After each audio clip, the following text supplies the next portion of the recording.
Weird Realities explores the paranormal, preternatural, and supernatural worlds that surround us. Here we delve into those topics that challenge us to think outside the limitations of realism, where we test the boundaries of imagination and are forced to think outside the confines and restrictions of what is normal. We are the creators, the writers, the artists, and the insane. Welcome to our Weird Realities. All right. Good afternoon, everyone, and welcome to Weird Realities. I am Morgana Calder, and we have with us today Miss Finley Jones co-hosting, and we have the renowned Reverend Michael Carter. Hey, I know your face. I know your face. So he's joining us this afternoon, and we're going to talk about some of his work and the book he's just recently come out with. Hope everyone's doing well today. Yes. All right. Okay, good. It is so good to have you with us. I was looking forward to it. Yeah, I had to work this morning, and we had a service this morning for Indigenous Peoples Day. This is the first Wonderful. one, you know. Wonderful. So that was fun. And now I'm here, and my daughter's in there, and I said, you got to give Daddy an hour, and you can come out. That's okay. I've got a granddaughter in there, so I understand. Yeah.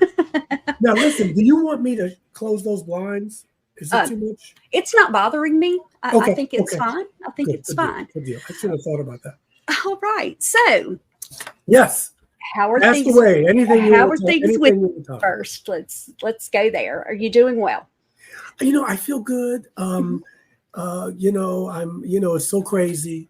We've had, with the pandemic, and and I'm doing like the Buddhists do. I'm just keeping calm, and most of my family is healthy. Yes, awesome. And people in the church. So thank you for asking. I hope you both are doing well. Oh yeah, very well. Doing well. Mm-hmm. Yes, I can't complain overall. Like I said, it could be so much worse. Oh boy. Yes. Yes, it has. All right. Well, I have been reading your latest manuscript, and one thing that I was very interested in, and I'm just going to ask you where you get this particular part from, that you felt like that people were starting to come together and start calming and wanting to, let me put it in front of me. I don't want to misquote here. Yeah. And I got a copy too. So yeah. Okay. Let's see right here. Oh, that you felt that a shift in consciousness was happening, where everybody's, seems to be getting, wanting to get along better and everything like that. But some days, let me explain that. Yes, please. I don't think. Okay, I'm not saying everybody. Right. And I'm not saying everybody wants to get along. So let me be clear. Mm-hmm. But I'm saying that what I see all over the world is that people are saying this old way is not working. Whether we're talking about political, what we're talking about governments and nation states, whether we're talking about economics, whether we're talking about racial and cultural issues, all over the world, it's global. People are asking for change. Well, they're demanding change. That is a shift in consciousness. Yes. Because they're saying now, everybody's not comfortable with it because it is an uncomfortable time. You got the old ways where people are making money off this old way, whether we're talking about going to more solar power, switching energy, leaving coal behind. Whatever you're talking about, there are going to be people who are wedded to the old ways, mostly here in the West, because it's money. That's right. And so why would I stop making money? And so these issues are coming up, and people, my God, people are talking about in this country, democratic socialism. Is that a better way? Capitalism, you always got to have an underclass. You always got to have poor people. People say, well, maybe let's 10, 15 years ago, you couldn't even talk about it. Here now, you got people flipping out. Socialism, they don't even know. A lot of people don't even know what that means. But my point being is that that's the shift in consciousness, where you have a collective saying, we need to fundamentally look at who we are as a species and how we're going to treat each other. That's what I mean by the shift in consciousness. And you can just turn on your TV. You may not agree with it, but whether it's in the Middle East, which is always something, whether it's here, whether it's in France, Australia, whether it's in Africa, people are saying, we got to find a better way. Or not a better way, at least a different way. I have a question. Would you equate that maybe to like the, what's the word I'm looking for?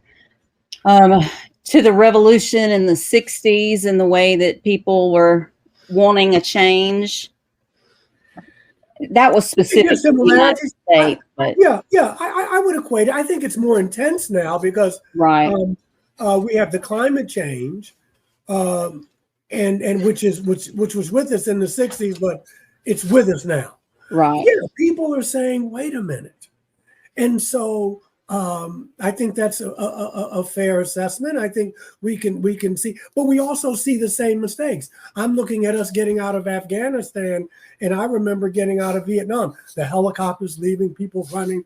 And so people are saying, until you learn from history, you're going to repeat it. Yes, that is very true. You know, and so here we are now. We have an asteroid may hit us and vaporize us. Yes, the climate change may do us in. Let's not forget nuclear war. But that can still happen. But we do have an opportunity. Now we're talking about UFOs, UAPs. You can call them rose by any other name. Mm-hmm. They're always going to be UFOs to me. Yeah, we weren't talking about that. We were talking about, people would giggle when you mention that. Now people take it seriously. On the front pages of Washington Post, what's on Fox News, who always treated it as a serious. I mean, in all fairness to them. But now we're talking, and this is going to continue. And by the end of the year going in, we're going to be talking about things that we weren't even allowed to think about. Yes. Space Force. It's very Star Trek-y. What are the ethical things?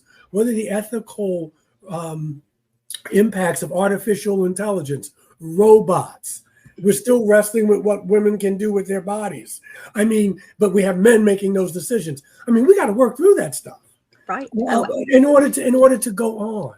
Yes. No matter whether you're Democrat, Republican, Independent, blue, red, gay, straight, rich, poor, whatever, everybody's impacted by it. And in order for us to grow up and move into the future, otherwise we're doomed. Yes. And one thing that I've often said, especially, with my children and then their children coming after, is they are so much more aware. They are so much more open and fair, and the way that they treat people, they're more accepting. They're more willing to coexist with people that they're not alike.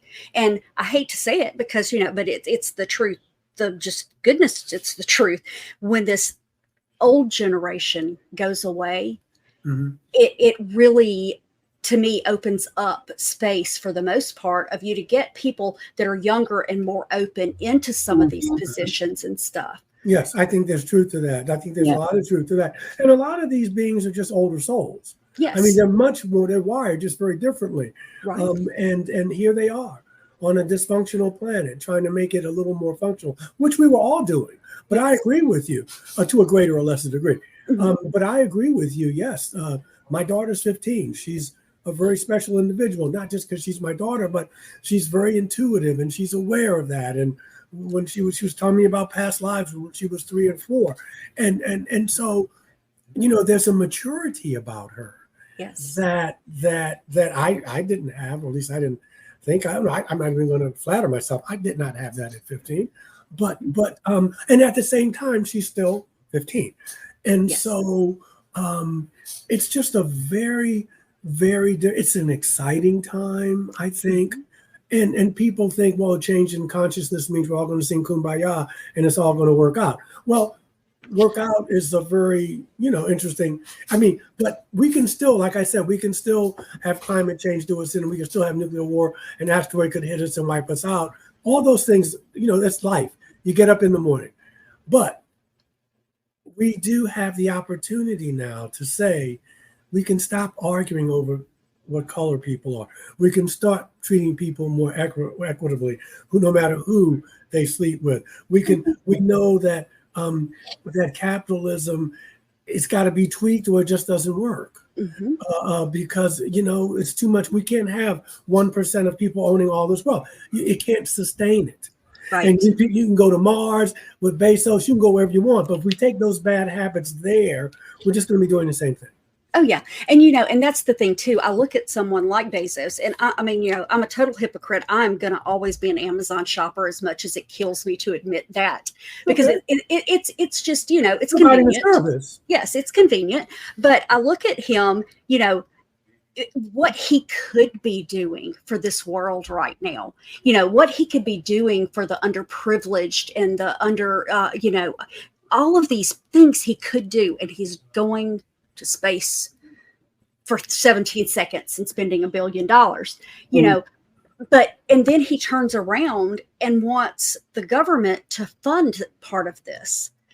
And I'm like, wait a minute, you could fix all of our problems as far as finances go, and you're asking for tax money. I don't understand that mindset. Well, see, that's the mindset, because that's what capitalism does. Right. Capitalism, by definition, is free enterprise. With capitalism, you have to have people who are poor. You have to, in order to sustain it. Yes. It's just built into the system. Right. I don't want to tell people what they should do with their money. Right. Because it's his money. I am saying, though, that even if Bezos said, I'm going to distribute all my money, it's not just about him. It's just about a whole mindset. And so, because they're probably figuring, when we mess this planet up, me and my rich friends will be doing it out there. Yeah. I mean, it's always, I think there's a lot going on than what we're talking about. But what we need is the change in consciousness. That's what's going to raise the vibration and the frequency of this planet. I was in 12 steps, not for alcoholism, even though it works for that, I'm sure, for codependency. And those 12 steps work for alcoholism, codependency, sexual addiction. It's amazing. And they teach you to stay in your lane. So all I bring up Brother Bezos, but it's not really none of my business what he's doing with his money. My thing is, Michael, what are you doing with your life? Right. You know what I mean? Oh, yeah. Because if you're always focused out there, because I can't control what he does. I can say if I had that much money, I'd be doing A, B, C, D, but I don't have it, and it's his. But I got to change I got to work on my own consciousness, and that will cause a ripple effect. And everybody won't, because everybody's at a different stage of evolution. But if I can focus on me, not in a narcissistic way, then I'm changing the frequency and I'm changing the world as well. Right. Right. Well, and that's, I firmly believe, and I do try to, it's one of those things that I've explained to other people too, is, to me, whatever you send out consciously, subconsciously, that's what the universe hears. So when I'm around someone, and I've recently had someone ask me this, well, I can't help being negative. I mean, look at my life. I'm like, but that probably has an effect on your life. It's the fact that you're thinking that way. Everything that you say is that way. So maybe instead of saying, oh my God, my life's terrible, say, you know what, I'm going to do this and try to make my life better. The universe is going to hear that. Yes. Yes, I agree with you, Morgana. What I've learned to do is I may say it once or twice, maybe 3 times. After that, I let it go. Yeah. Oh, yeah, absolutely. Yeah. Because, if you get attached to that, then you get angry. Why aren't they listening to me? Why aren't they seeing it like I see it? Why? And it's really not about that. Right. People are where they are. You could be 79 years old and you could be a young soul. Yes. You could be an infant soul. You could be a baby soul, and you could be 21 and be an old soul. And absolutely. It's your soul level. Yes, and your absolutely. soul age. Yeah. Yeah. And like I said, and I'm the same way. Like I said, I'll say it a couple of times and then I'm like, okay, she's where she is. There's nothing I can do to fix that. Yeah. Bless them and they do what they need to do. Right. Some days it's difficult to be around it. You just want to put on some headphones and say, oh, I can't listen to that, because I'm very empathic. So I do pick up on other people's negativity and everything like that. Now, by the same token, I pick up on their happiness and everything too. But like I said, it's sometimes difficult to be around. Yes, it is. It is. And you can disengage. Oh yeah. And I've got ways I deal with it, and everything. Disengage. Yes. But, you want to help people, you want to help them evolve, but you can't. It's almost like the Star Trek thing about, we don't engage, on. I love that. The prime directive. Yeah. Yes. Yeah. We can't get involved. Yeah, but you do help. And I think that's all that really matters, that you do help. And it may not be this, because we help in many ways, even ways we don't know. It's just, and I'm hypersensitive to it because I know where that codependency can come in. And I'm trying to help everybody so I don't look at me. Right. So I'm just hyper vigilant. Everybody's got something. But I will, because the energy that I use on them, I could put that on me. Right. And then I'm tending my own garden. So and it's just finding that balance. Oh yeah, absolutely. And it's different for everybody. That's right. That's exactly right. Well, that's too. It's the same way with relationships and everything. They say, oh, they're 50-50. Well, sometimes they're 90-10. Sometimes they're 20-80. I mean, it just depends on the situation. And what's going on. Now, if it's 90-10 all the time, then you need to see a therapist or counselor. Absolutely. But there's give and take. It's the flow of life. Yes. And you trust that rhythm, that vibration, and you work it out from there. Right. Yes, absolutely. I agree with you. Yes, very much. Yeah, because we were actually recently talking with someone on a radio show, and that was his question, is why is it that it seems like some people just draw in, or they're attracted to not bad people, but like some women like bad boys, or why is it I seem to bring certain women into my life? And I'm like, well, it's, if you're one of those people who has that soul, then it's almost like a beacon. It's almost like a light, and it's pulling in these people because maybe you're supposed to be in their life to, possibly bring something more positive to them. Well, there's the old saying, flies get drawn to the light as well. Yes. And I'm hearing you. Yeah. But also, and maybe because I'm older now, and you talk about 50-50. I'm not saying that everybody that comes into my sphere of energy or influence, but I can get to choose how far I let you in. Right. Because otherwise, it's just common sense. You're going to have challenges, but I'm trying at this stage in my life that, the people that I let in want to be as close to the same vibration as I can. Yes. Because again, I'm hyper vigilant. Maybe I am supposed to help you, but there comes a point where I say, well, maybe there's somebody supposed to help me too. Right. It's love your neighbor as yourself. Yes. And when you're helping everybody, whether it's conscious or unconsciously, and I get it, believe me, but it's easy to be in control that way. Yes. I can help you, but I don't know how to let somebody help me. Let me do this for you. Let me do that. It's good, but I'm in control. But I was talking to a friend of mine before I got with you guys, marital problems, and she was talking.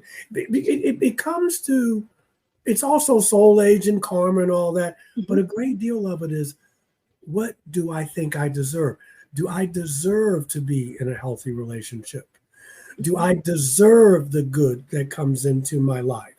And because that's do I deserve it? People can say, you get in a healthy relationship. Sometimes a healthy relationship can be boring because there's no drama. But if you come from a family, or if you come from examples of love that I got to get something going, or, and then you can't be with that kind of calm frequency, you're going to do something to mess it up.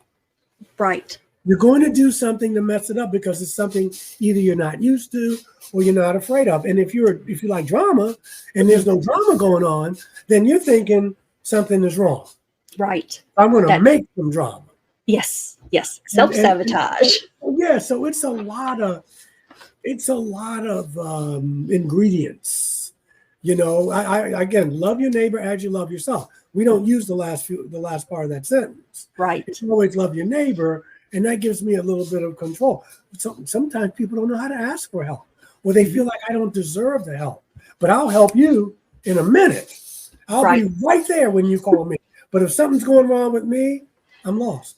Yes. Yes. And I've been very guilty of that in the past myself also, as far as you know, oh well, I'll just go ahead and do it myself. You know, don't worry about it. I'll take care of it. Right.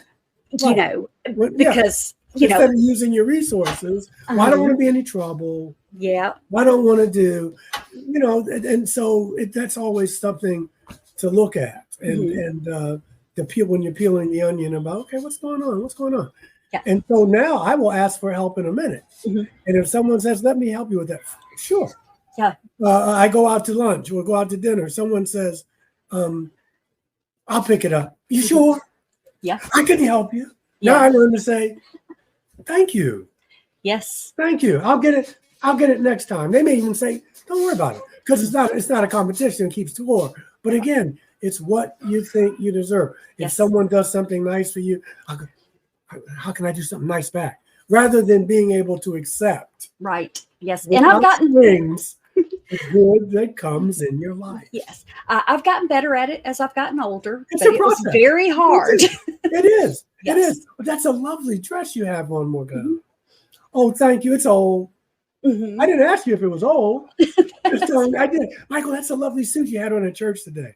Oh, that old thing. Yes, that's right. That's exactly right. That old rag. No, but I've had someone say to me on occasion, yes. Why don't you just say thank you, man?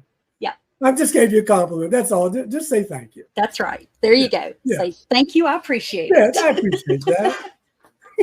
Yes, I totally understand. Yeah. Okay, now I'm going to ask you this. Like I said, you know, I have read some of your stuff. Like I said, I have seen you, you know, a couple of times being interviewed and everything. How difficult was it for you to reconcile the ministry with ufology? Okay, it's a great question, and I'm just trying to. It wasn't difficult for me in one sense. For me, Michael. Right. Because to me, it made perfect sense. Now, I could be wrong, but it made perfect sense. It was harder for other people. Right. Because at that time, it was so far out. And even now, when people see me, if I'm on Ancient Aliens or I do this other little TV show on Travel Channel once in a while, I haven't done it in a year. But when I'm here, people say to me, can I still hold these beliefs? Can I still be a Christian and believe in UFO? You know, these are heavy decisions for folks. And I say, yeah, but it was harder for other people to accept. And yes, for a while I was living like a double life. I only talk to certain people about it in my little circle. And even now, I mean, now I talk about this with you guys. I'm on the show, I'm here, but I'm more open now because we can be. Right. But I just, you know, it was a discernment who I could bring stuff up with and who I couldn't. Didn't make them bad people. But I did have some people in my church at one time who wanted to get rid of me because of it. And it was a woman, and obviously she'll remain nameless. And she was a founder of the church, and she gave, you know, she had some deep pockets for the church. And she saw me one time on Ancient Aliens, and she was very concerned. She said, I was watching this program the other day, and this was about 4 or 5 years ago, and I saw my minister talking about little green men. And I wasn't talking about little green men, but that was her way. Right. Yeah. Yeah. And she went to the board. See, in the UU congregation, the minister's not the boss. I work for the board. Right. And I like that. Because if something goes wrong, I'm not the only one hung out to dry. Right. The community, you know, they're in charge. But they stood up for me.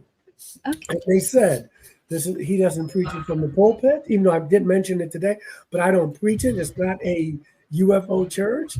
And they said, maybe he's right, but I don't think it's a big deal.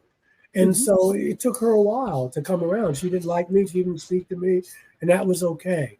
And I still feel today it's hard for the church to come. You don't hear a lot of ministers talking like I'm talking. Right. And also I'm an experiencer as well. But I think that's going to change. But it was kind of difficult. But for me, it had nothing to do with my faith.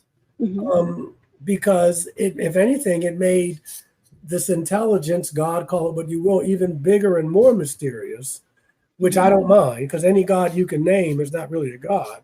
Right. But it was tough for them, which in some ways made it tough for me.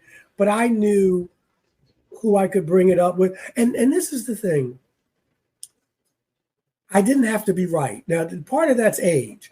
I'll be 65 next year. But I've got the last 5 years, maybe 10, 8 to 10, I've gotten to a point in my life where the question, do you want to be right or do you want to be at peace? And I've learned that I want to be at peace. Now, there was a time I wanted to be right. Right. I wanted to be at peace. And so I don't have to attend every fight I'm invited to, which makes people angry because they want to fight, they want to argue. And I'm just saying, this is what I believe. This has been my experience. And I can just tell you my experience. But I'm not trying to foist that on you that you got to believe like I believe. I'm just telling you what happened to me. Yes, that's right. That's exactly right. And you know, it's that's kind of how I explained to my daughter. Her best friend when she was a small child was Asian, and her parents were Buddhist. Well, my daughter met her in church, in a Christian church. Well, when she found out, oh my gosh, she's Buddhist, I'm like, well, you know, maybe you should take some lessons from that, because in Buddhism, it's okay to be Buddhist and Christian. I said, because Buddhism is a philosophy more than a religion. Absolutely.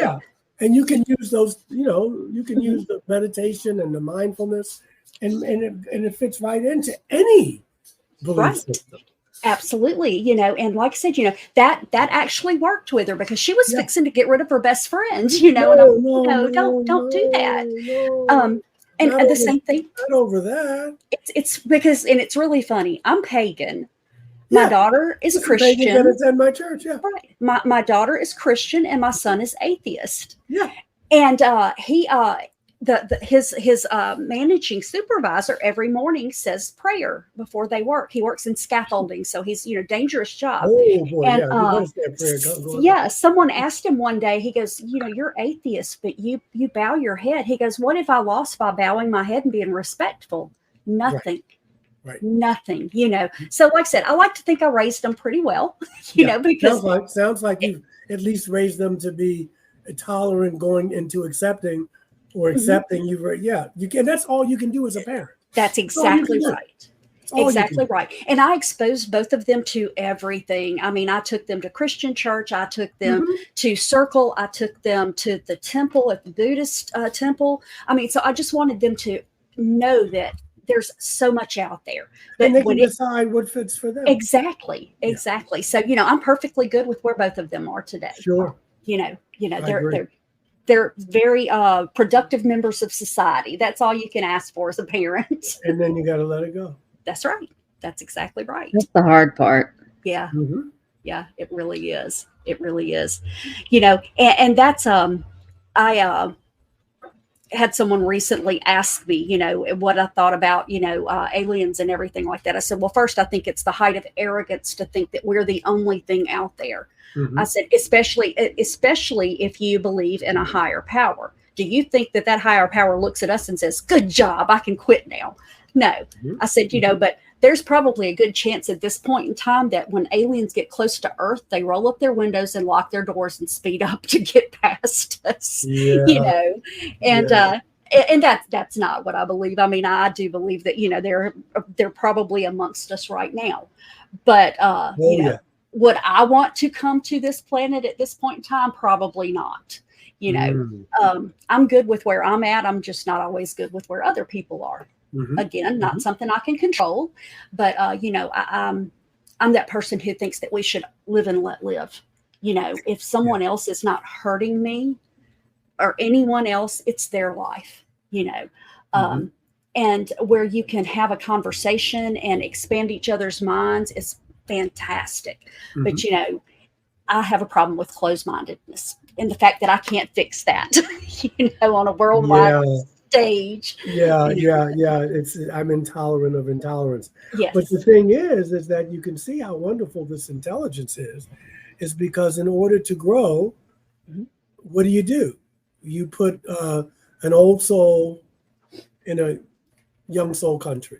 Yes. You put a young soul or an infant soul into a mature soul family. Yes. And that friction is what causes people to learn and to uncomfortable, but to grow. Yes. Because that's what we're here to do. And, you know, I lived in New York, and New York, I loved it. And if I had the money, I'd probably at least still have an apartment there. But I met someone, I fell in love. We broke up, we got divorced, we have a wonderful child. But the universe was saying, you're in a bubble here. You know, you're in a bubble, at least in Manhattan. Right. So let's go down south. Because I never thought I would go to the south. I thought it was intolerant and all that. And I wound up falling in love with a southern woman. And we moved here, had a wonderful child, and I'm still in the south. Now, that's not to say that I will stay all my life, but I had to grow and be uncomfortable and expand, you know, and so here I am. So there's an intelligence in the universe. Yes. Yes. And that's, I live on the Mississippi Gulf Coast. So, you know, I'm definitely Southern. But, you know, but the thing about it is I do tell people when they get on this thing about, oh, my God, people in the South, look, don't pigeonhole all of us. Exactly. There are very open-minded people in the South. There are very tolerant people. Now, I'm on the belt buckle of the Bible Belt. So, you know, I do understand, you know, when people look at Mississippi and say the things that they do. I agree with the majority of them. But I know just from my experience, this is where I'm supposed to be right now. Right. And that's okay. At least I think it is. You know, there's a history. And you can't deny the history. You can try to learn from it and that kind of thing. But, you know, it's just people being human. Right. And so you just navigate it as best you can. Right. But you're where you need to be, and I'm where I need to be. And and you just say thank you, and you go from there. Right. But, you know, if all of the open people leave here, then what are you going to have left? You know, so like I said, that's why and I feel like I am where I'm supposed to be, because if you can have an influence on one person and make just a little bit of change, that's going to keep on snowballing and everything. So so like I said, you know, I'm like you, I'm intolerant of intolerance, you know. So I try not to do that though, but because it's easy, because you know you get in this self-righteous thing, but I try as much as I can to walk my talk, and that's all we can do. You know, I just try to do the best I can do, and then you know maybe tomorrow I'll do better, but that's all you can do. Right. And life is good. It's not good for everybody, but it's good for me, and that's probably what makes it more precious, because I know everybody doesn't have, you know, I'm not a wealthy person, but I got a job. I get a vacation once or twice a year. I got a car. I'm still paying. I got a roof over my head. I just try not to let the things I want make me forget the things I already have. I love that. Yeah, I still the things I like and I'll work towards, but because gratitude is the greatest spiritual gift. Yes. That I'm grateful. Yes. That I'm thankful. And you can go anywhere from there. Absolutely. Absolutely. You know, and I try to be the same way, you know, appreciate what I have. You know, are there things I'd like to have? Absolutely. But, you know, I don't stress over it.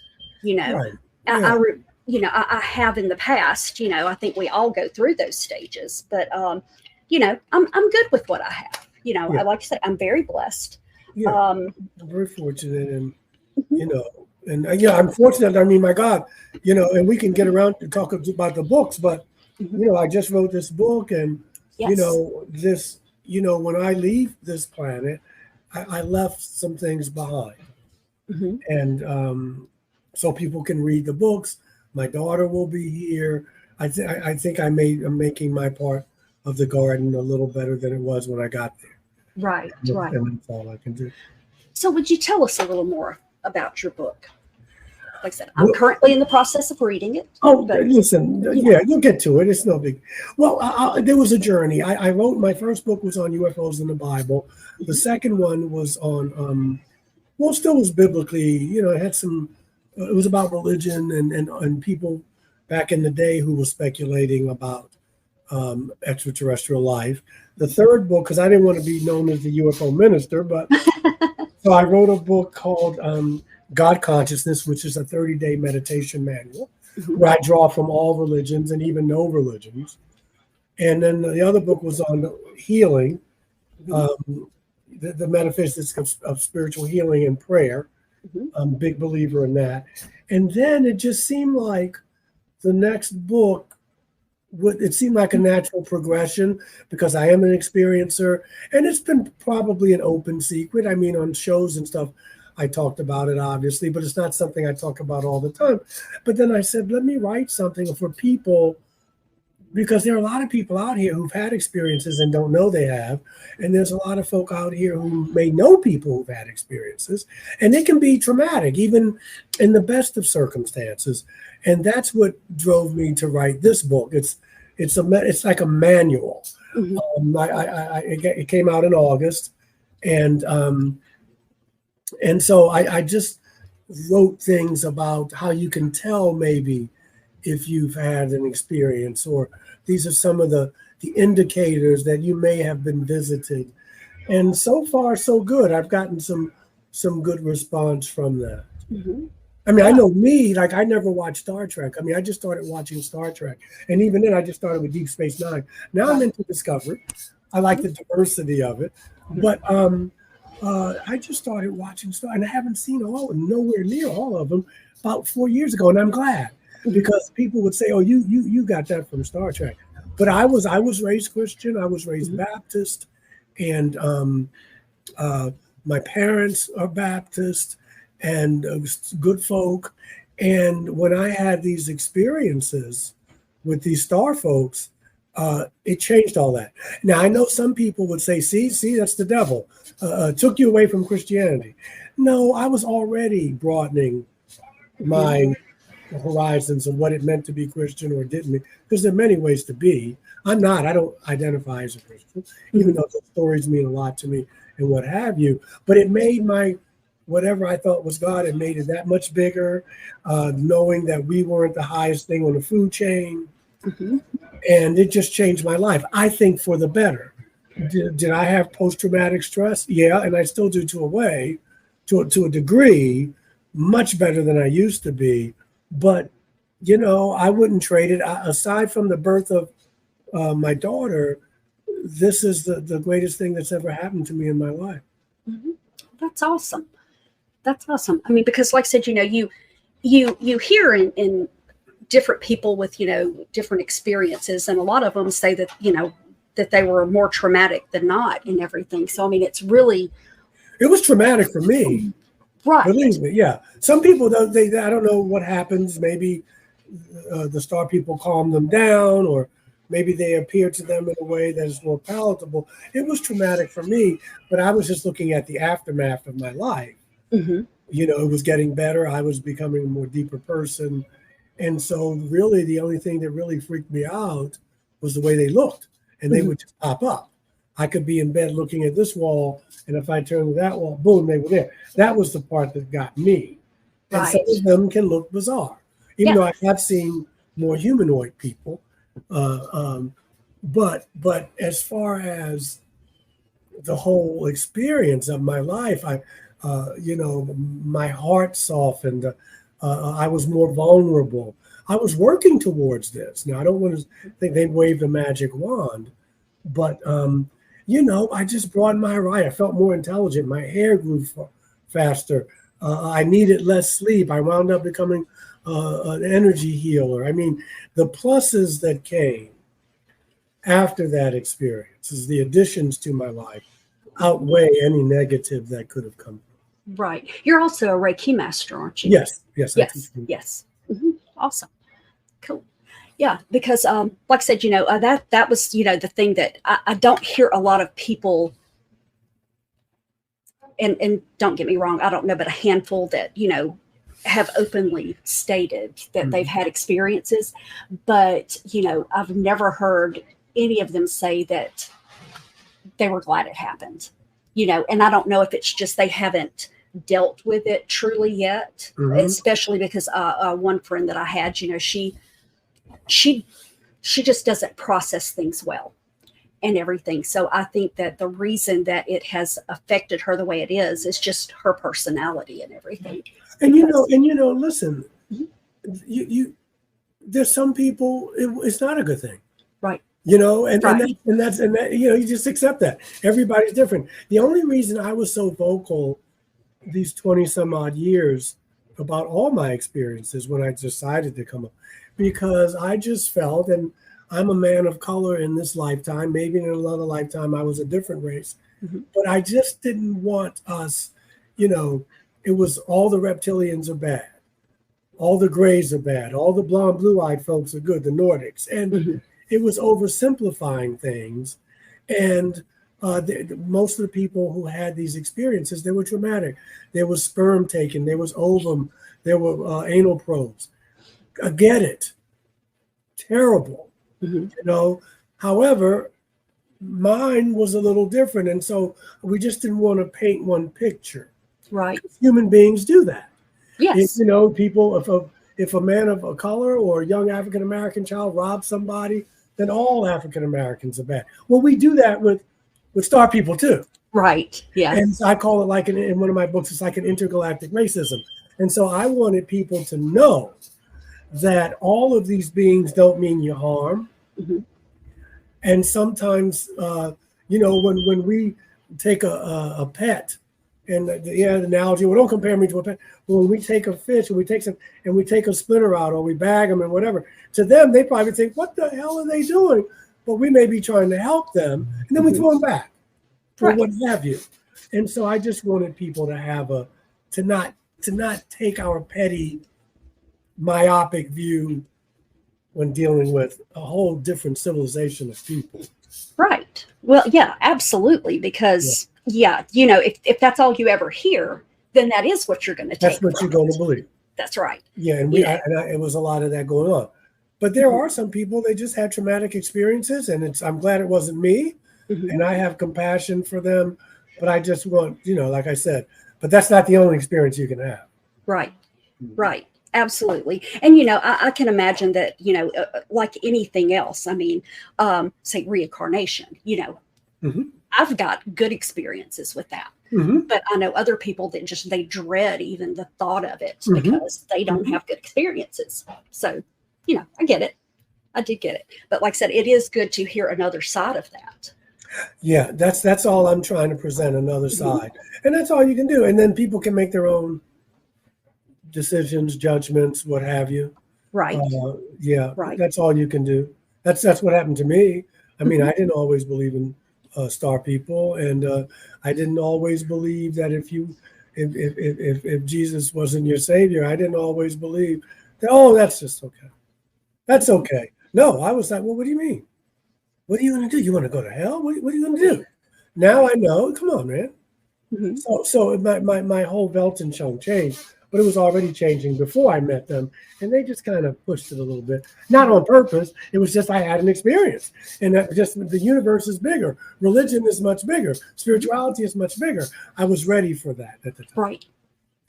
So do you think that this is, in your case particularly, that was their goal, was to help you evolve and to teach you? I mean, have you ever... I think so. I think in the way that they did it at the time, I was an actor in New York, and I thought I was going to be famous and be Denzel Washington, and which wouldn't have been bad. But I felt again, it was never, Michael, you need to do this. But I was drinking and sexing and drugging and, living a fast life in New York. I was an actor. I was talented. It was wonderful, but I was self-destructive. And when they came that first time, it woke me up. And they never said, you shouldn't be doing this, but it opened me up that you could be so much more. Mm-hmm.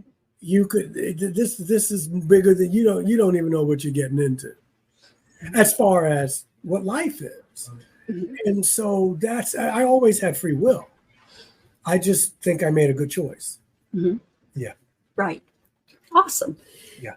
And I think, that matters too. Like I said, because we aren't our experiences, but they certainly have a huge impact on who we are. Mm-hmm. Because like I said, you can be a victim of, violence, but mm-hmm. it's your choice on whether you remain a victim for the rest of your life because mm-hmm. of it, mm-hmm.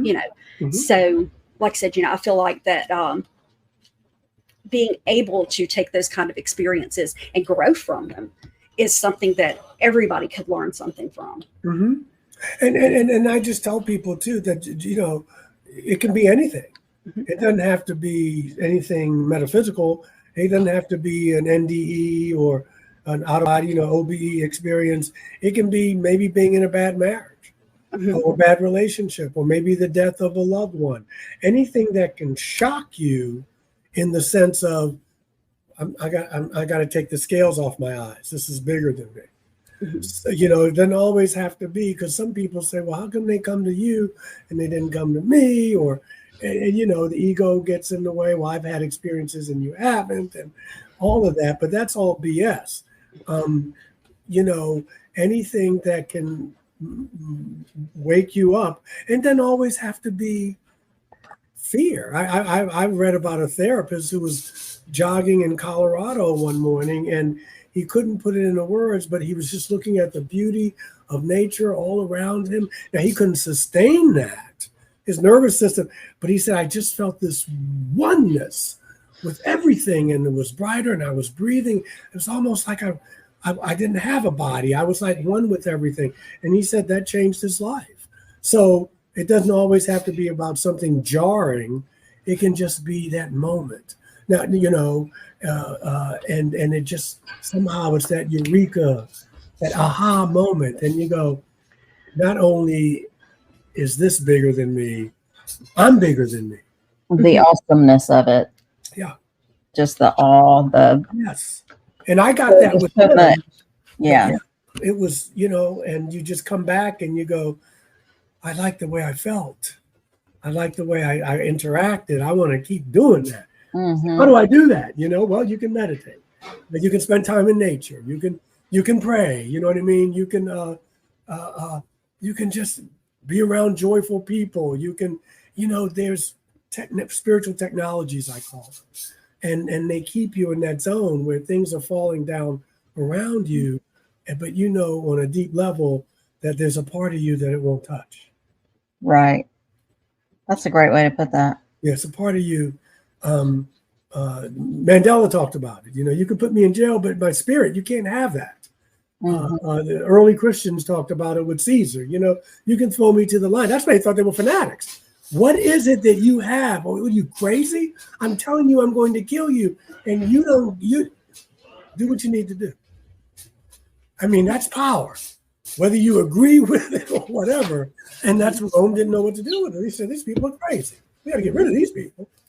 They were looking death in the face. There's something that you can't touch. You got to pay my taxes. I do what I have to do, but there's a part of me that you can't have. Yeah, that's right. And I think that everybody's got that part that it's always there, but it's being able to take it and own it and, know that this is mine and nobody else can have that. Right. And it's harder to do when you're numb, mm-hmm. Or when I know more about my football games than I know about my Congress, and I'm not making a value to that. I'm guilty of that at times too. I was watching the game before this happened, because it's the titillation. Everything is about sex. Everything is entertainment. Even the news is entertainment. Entertainment and sex are great. Don't get me wrong. But it's this constant stimulation and titillation, and you're not a human being, you're a consumer. And, it takes away your humanity. And if you get caught up into that, it's hard to sit and meditate. Yes. When you're in fear all the time. You got to fear China. You got to fear COVID. You got to fear Black people. You got to fear white supremacy. You got to fear. And I got you where I want you now. Right. I got you where I want you now. I can control you like a puppet because you're in fear. Yes. Yes. That is, I think, the best way that, and without straggling too far into politics, but I think that's the best way a government keeps you in line. Well, listen, we've been talking about politics the whole time. But I mean, I'll come on and we can talk politics. Mm-hmm. But I mean, you're talking politics in the sense of, because love is political, not in the way we interpret it here. We saw it happen in Jesus' time and in Buddha's time. People were threatened by that. Right. That's power. If you can go, if you start going and doing your pagan rituals, and all of a sudden you got people flocking to you, and you filling up this town hall or these churches, I will tell you, the government will start watching you. Yes. Because that's power, and you're influencing people. Now, put that on steroids. You see? Yeah. And then you can very easily become an enemy of the state. Mm-hmm. That's what happened with Jesus. I mean, they told him, you got to walk this back. He said, I can't walk it back.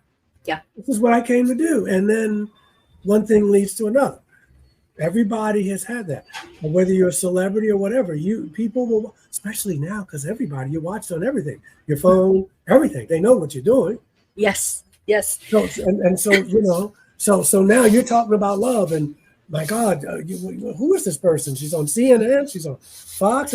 You will be watched. Oh, yes. More so than you surveilled, more so than you are now. Oh, yeah. It's right up there with that whole, we're going to be chipped. You do carry a phone around with you everywhere, and it's got a chip in it. So if they want to know what you're doing and where you're at, they already know. They already know. Yes. They already know. Yes, they do. So people who are saying, well, I'm not going to do that. Well, they already know. Mm-hmm. But the thing is that you have to go on with your life. That's right. That's exactly right. You have to go on with your life. And if you want to stay on the love train, like the OJ say, see, I try to stay on the love train. Mm-hmm. Now, sometimes the ticket is high. Yes, it is. There's some people I don't want to love. I try to stay on the love train. And the tickets are high, but, you buy the ticket. You do. And you stay on the train. Yes, you do. Sadly, sometimes, but yeah. Oh, goodness. Yeah. So, well, and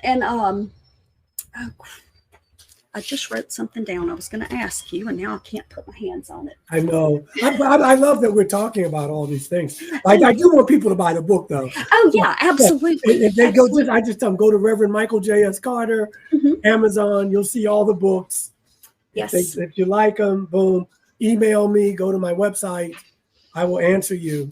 Mm-hmm. But I like talking about, that's why I like doing, wish we could have had 2 hours. I mean, because we could talk about this and go, but we'll do it again, I guess. That's right. Definitely. Yeah. Definitely. Because like I said, I've thoroughly enjoyed talking to you about this. And like I said, I say renowned because like I said, I have seen you on Ancient Aliens and a couple of other things, and I've thoroughly enjoyed it. Yeah, I was just out there. I just was out there in July shooting some episodes. Yeah. Yes. Yeah. I like LA. So it's interesting. So it's nice. You've always seemed down to earth, and it's nice to see that you actually are down to earth. Yeah. I know. Morgana, you're right. See, I used to be in the theater, and the egos. It's amazing. Yes. And TV, film, people are, and so you got you don't have to, but it's TV.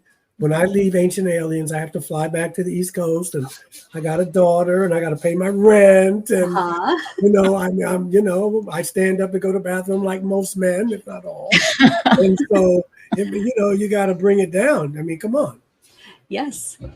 Yes. Absolutely. Absolutely. Yeah, you But got to be a human being. So yes, let's definitely do this again. Because Just let me know when. Just let me know when. Had a great time. Yeah, we'll talk, and we can talk more about the Bible if you want, or about the books more. But Yes. the hour just goes too fast. It does. So I'll tell you what, next time we'll block out a little bit more. That way we can get deeper into it. Call me or let Mark know. Well, you can call me now, but Mark set it up. So I'm going to shout out. Thank you, Mark Eddy. Absolutely. He's a good brother. He's great. Give me a holler if you want, maybe between now and the end of the year. Oh, yeah, absolutely. And we could do something. Okay, it sounds great. Just stay healthy, stay well. I was just saying, I've thoroughly enjoyed listening and talking to you. Well, one day I'll see your face, Miss Jones. One day. It's very mysterious, yeah.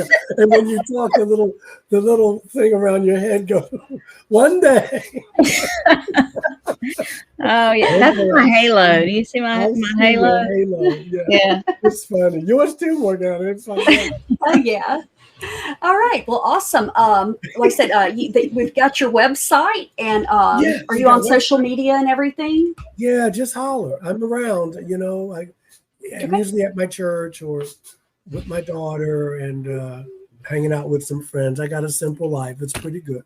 Okay. That sounds awesome. Okay. All right. Well, everybody, we've thoroughly enjoyed Reverend Carter. This has been great. Yes.